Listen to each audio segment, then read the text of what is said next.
Hey guys, today I'm going to show you how to look for something on the internet to put onto your printer.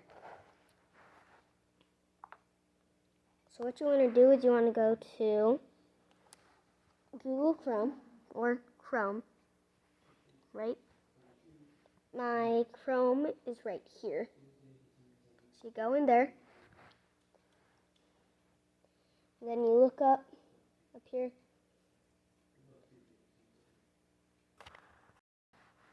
Then you go to Thingiverse.com.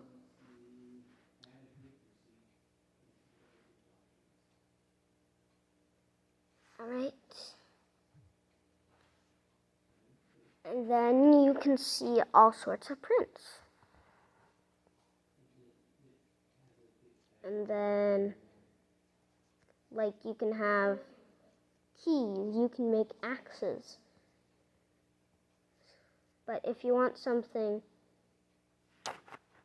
easy and fun, you could probably do something, probably this big would work as an easy and fun little thing. And last but not least, choose what you want. I am going to choose these little slugs.